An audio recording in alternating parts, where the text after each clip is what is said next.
नमस्कार विद्यार्थी मित्रांनो, तर माझ्या YouTube चॅनलमध्ये मी तुमचं सहर्ष स्वागत करीत आहे. तर तुमच्यासाठी एका महत्त्वपूर्ण विषयावरती व्हिडिओ घेऊन आलो आहे, तो म्हणजे महाराष्ट्र शासनाच्या गृह विभागाअंतर्गत जी फॉरेन्सिक लॅब येते, ज्यालाच आपण न्याय सहाय्य वैज्ञानिक प्रयोगशाळा म्हणतो. तर त्याची DFSL असं म्हणतात त्याला. तर याची जी जाहिरात आलेली आहे, काल जाहिरात प्रसिद्ध झालेली आहे, ॲप्लिकेशनही सुरू झालेलं आहे. तर त्याचं ॲप्लिकेशनमध्ये जर तुम्ही बघाल तर त्याचं हे कसं आहे, एक्झामिनेशनचा पॅटर्न कसा असेल आणि सिलेबस काय असेल त्याची आपण काय करत आहोत की माहिती घेणार आहोत. त्यामुळे व्हिडिओ शेवटपर्यंत पहा आणि माझ्या चॅनलवर नवीन असाल तर काय करा, प्लीज चॅनलला सबस्क्राईब करा. आता ही जर जाहिरात गेली तर तुम्ही बघू शकता की वैज्ञानिक सहाय्यक गटासाठी आहे 54 पदं. त्याच्यानंतर वैज्ञानिक सहाय्य, संगणक गुन्हे ध्वनी आणि ध्वनिचित्र विश्लेषक गट 15 जागा. त्याच्यानंतरनं वैज्ञानिक सहाय्यक मानसशास्त्र 2 जागा. वरिष्ठ प्रयोगशाळा सहाय्यक गट 30 जागा. त्याच्यानंतर वरिष्ठ लिपिक भांडार 5 जागा. कनिष्ठ प्रयोगशाळा सहाय्यक 18 जागा. 1 जागा व्यवस्थापक उपहारगृहासाठी असणार आहे. अशा टोटल 125 जागा असणार आहे. आजपासून ॲप्लिकेशन सुरू झालेलं आहे. तर याच्यामध्ये जर तुम्ही पाहाल, तर आपण आता सिलेबस बघूयात, की सिलेबस काय आहे याचा. सिलेबस आणि एक्झाम पॅटर्न काय असेल तर तुम्हाला सांगितलं. तर याची लेखी एक्झाम असणार आहे. म्हणजे ऑनलाईन एक्झाम राहणार, TCS घेणार आहे. तर त्याच्यामध्ये जर बघा, तर सगळे जे 7चे 7 पदं आहेत, त्यांची 100 मार्काची लेखी होणार आहे आणि त्याची 200 गुणांची असणार. म्हणजे एक प्रश्न 2 गुणांना असणार आहे. त्यामुळे 200 गुण असणार आहे याच्यामध्ये. आणि तुम्ही बघाल तर आता सिलेबस बघूयात आपण. तर तुम्ही पाहाल तर वैज्ञानिक सहाय्यक गट क साठी हा जो सिलेबस आहे तो दिलेला आहे यांनी. तर याच्यामध्ये जर बघाल तुम्ही तर बेसिकली मराठी सेशन आहे. मराठीमध्ये व्याकरण आहे, सोपी वाक्यरचना आहे, नेहमीच्या शब्दांचा वापर आहे. त्याच्यानंतर प्रश्नपत्रिकेचा दर्जा हा असणार आहे तुम्हाला माध्यमिक शालांत परीक्षेचा असणार आहे, म्हणजे 12वीच्या लेव्हलचा राहणार आहे. 15 प्रश्न राहतील, 30 गुण राहतील. इंग्लिशमध्ये राहणार स्पेलिंग, व्याकरण, सोपी वाक्यरचना आणि नेहमीचे शब्द. तर हे 12वी लेव्हलचे असणार आहे. 15 प्रश्न, 30 गुण झाले. त्याच्यानंतर 15 प्रश्न असतील ते सामान्य ज्ञानचे राहतील. त्याच्यामध्ये करंट अफेअर्स असतील, नेहमीचे अनुभव असतील, साहित्य, राजकारण, शास्त्र आजमावण्यासाठीचे प्रश्न राहतील तुम्हाला. महाराष्ट्र आणि महाराष्ट्राचा इतिहास, भूगोल असणार आहे त्याच्यामध्ये. 15 प्रश्न 30 गुण राहतील. त्याच्यानंतरनं बौद्धिक चाचणीवरती 15 प्रश्न असतील, 30 गुण राहतील. आणि विज्ञानामध्ये म्हणजे नॉर्मली रसायनशास्त्र रिलेटेड याच्यासाठी तुम्हाला 40 प्रश्न असतील, 80 गुण असतील. टोटल 100 प्रश्न, 200 गुण आणि दीड तासात तुम्हाला हा पेपर सॉल्व्ह करायचा आहे.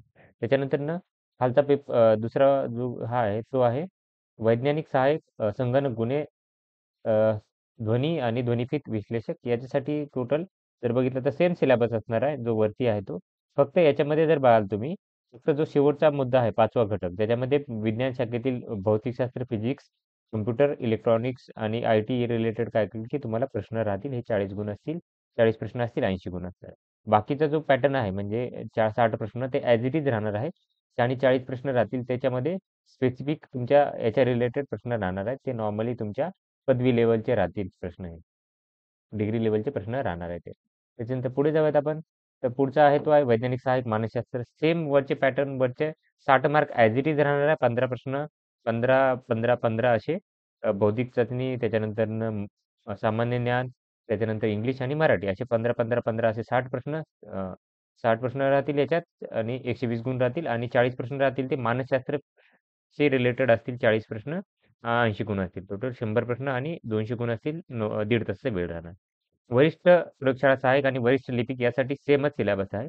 त्याच्यामध्ये बघाल तुम्ही तर 4 जे मुद्दे आहेत म्हणजे मराठीचा, इंग्लिशचा, सामान्य ज्ञानचा आणि बौद्धिक चाचणीचा हे सारखेच आहेत. म्हणजे 15, 15, 15, 15 चोक 60 प्रश्न, 120 गुण.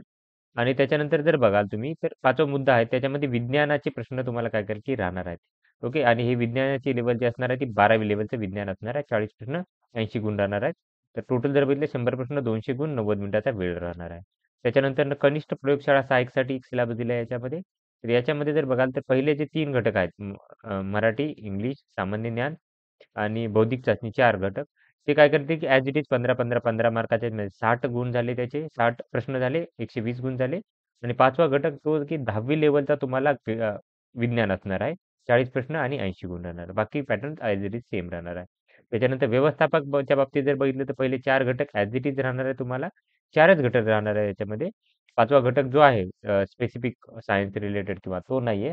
त्यामुळे यांनी काय केलं की प्रश्न जे आहेत ते एक 10 प्रश्न प्रत्येक सेक्शनमध्ये वाढवले.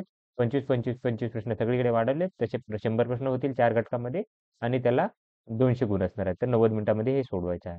ओके. तर प्रत्येक 2 मिनिटाला असणार आहे.